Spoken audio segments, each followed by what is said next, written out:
అంటే ఇంకా ఇప్పుడు ఇదే సోషల్ మీడియాని అడ్డం పెట్టుకుని అధికారంలోకి వస్తారు, ఇదే సోషల్ మీడియా వార్తలు కావాలి, ఇదే సోషల్ మీడియా ఎంటర్టైన్మెంట్ కావాలి, కానీ సోషల్ మీడియాలో కవర్ చేసే వాళ్ళంటే చిన్న చూపు అయిపోయింది.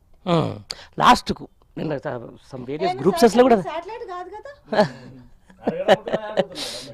అరే మేము అన్ని చేసి వచ్చినాం రా ఇక శాటిలైట్లలో చేసే వచ్చినాం కదా. మీరు అదే పని మీకంటే ఇంకెక్కువ ఇంకొక మేము సమస్యల పైన పూర్తిగా పగ్గట్టు కొట్లాడుతున్నాం. ఇంకా మేము పోయించిన కాడికి ఇంకా పోలేరు మీరు. ఇంకా ఉన్న మెయిన్ స్ట్రీమ్ కూడా ఏదో పార్టీకి ఫేవర్ ఉన్నాయి, దానికి ఉన్నాయి. ఇప్పుడు వాళ్ళ పని చేస్తే వాళ్ళ ఇది మనం ప్రమోట్ చేయాలి. ఇప్పుడు మనది మనం ఇది సరే వాళ్ళ మేనేజ్మెంట్ కి అనుగుణంగా పనిచేసినా కూడా అందరం అయితే జర్నలిస్టులమే కదా. మేనేజ్మెంట్ ప్రకారం చేయొచ్చు, దానిపైన కసి పెట్టుకోవద్దు, కక్షలు పెట్టుకోవద్దు కదా. ఆ ఛానల్ ఒకదానికి ఉంది కాబట్టి మేము ఖండించము, ఆ ఛానల్ ఇంకో దానికి ఉంది కాబట్టి మేము ఖండించాం, అది కాదు కదా. మన కులం జర్నలిస్టులు అంతే. ఎట్లుండాలా, ఒక యూనిటీ ఎట్లుండాలా లేదు. అలా దేనికన్నా పిలిస్తే అంటారు కదా, కొన్ని చోట్ల మమ్మల్ని పిలిచిన చోట అయ్యో వాళ్ళది పలానా ఛానల్ పలానా పార్టీ వాళ్ళు కదా, మీరు వాళ్ళని ఎందుకు పిలిచిరు అని అంటారు. ఇంతకంటే దౌర్భాగ్యం ఏమనుందా? ఎన్నో అంటరాని వాళ్ళని చూసినట్టు చూస్తుంటారు. ఇప్పుడు కేసీఆర్ మీద కొట్లాడినప్పుడు కాంగ్రెస్ వాళ్ళు అన్నారు, ఇప్పుడు కేసీఆర్ ఇప్పుడు వీళ్ళ మీద కొట్లాడితే ఇప్పుడు బీఆర్ఎస్ వాళ్ళు అంటారు. అంటే ఒక ముద్ర వేసేస్తారు. ఇదొక్కటే కాదు, మీకు ఇంకొక రకమైన అదే జరుగుతుందని చెప్తున్నా. ఈ ముద్రలు వేసుడులో కూడా ఈ రోజు ఏదైతే ప్రతిపక్ష పాత్రనో లేకపోతే సరే సమస్యల మీద మనం ప్రతిపక్ష ఛానల్ కాదు, ప్రతిపక్ష పార్టీకి కూడా కాదు, సమస్యల మీద ఇదైనప్పుడు ఒక ముద్ర వేసేసి ఒక అంటరాని వాళ్ళుగా చిత్రీకరించే ప్రయత్నం కూడా చేస్తున్నారు. మేడం ఈరోజు నేను మార్నింగ్ ఓయూ వాళ్ళకి ఫోన్ చేసి ఎట్లా ఉంది ఈ పరిస్థితి మరి ఏంది అంటే, మా అమ్మ పక్కనండి ఎందుకు బిడ్డ ఓయూకి ఎందుకు పోతున్నావు, పోలీసు వాళ్ళు కొడుతురు అంటే ఇన్ని సంవత్సరాలలో నేను ఓయూకి ఎప్పుడైనా కెమెరామెన్ వేసుకుని నార్మల్గా వెళ్ళిపోయాను. ఇప్పుడు మా అమ్మ ఉండే వద్దులేరా అనవసరంగా ఎందుకు ఓయూకి ఎందుకు అనవసరంగా పెట్టినారు చూడు కామెంట్, చూడు కొందరు దూర పెడుతుంటారు. జర్నలిస్టులు ముందు ఈ డ్రామాలు ఆపాలి, మీరు వెలుగులోకి రావడం కోసం ఈ డ్రామాలు అంతే. నిరుద్యోగుల ధర్నాలకు దీక్షకు మీ మద్దతు అవసరం లేదు, మీ స్వార్థం కోసం నిరుద్యోగుల పోరాటానికి ఆటంకం కలిగిస్తున్నారంట. ఇట్లుంటది.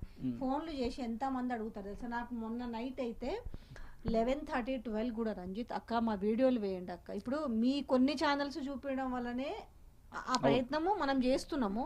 మళ్ళీ మీదకెళ్ళి మధ్యలో వాడో వీడో మోపై అంటారు చూసినావు, వాడు వచ్చి కామెంట్లు చూడు.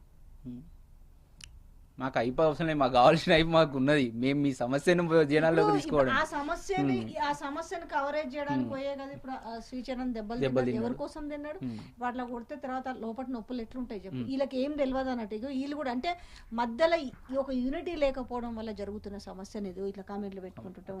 కాలభైరవ కాశీనాథ్ అనే క్యాండిడేట్ వైఆర్ టీవీకి రెగ్యులర్ ప్రతిపక్ష క్యాండిడేట్ అంటే ఏదో ఎమ్మెల్యే కిందనో ఏదో ఎంపీటీసీ కిందనో ఎంపీటీసీ టికెటో సర్పంచ్ టికెటో ఆశిస్తాడు అనుకుంటా. ఎందుకంటే నేను దీంట్లో 8 నెలలు చేసిన, 8 నెలలు దీనికి ప్రతిపక్షంగానే కొట్లాడిండు.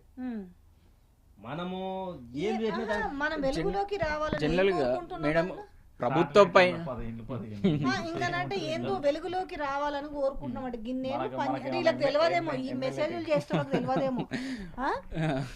2008లో ఇప్పటివరకు దీక్ష చేస్తే కూడా అరే రంజిత్ నువ్వు గతంలో రఘు మల్లన్న అరెస్ట్ అయినప్పుడు ఏడున్నా అదే మల్లన్న కుటుంబాన్ని మాట్లాడినాం కదా ఆ రోజు, అందరం మాట్లాడినాం. మల్లన్న కుటుంబాన్ని ఇంటర్వ్యూ చేసింది నేనే.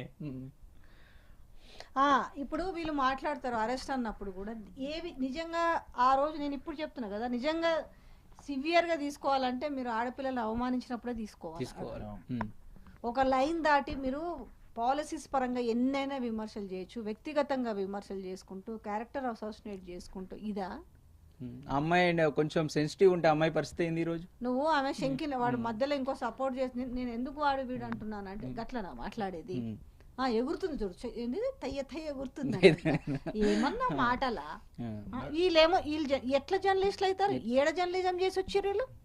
అలాంటి వాళ్ళకి ఫేమ్లు వస్తాయి, అలాంటి వాళ్ళకు మంచి పేర్లు వస్తాయి. ఫేములు రావాలనుకున్నాడు వేరే రకంగా చేస్తాడు.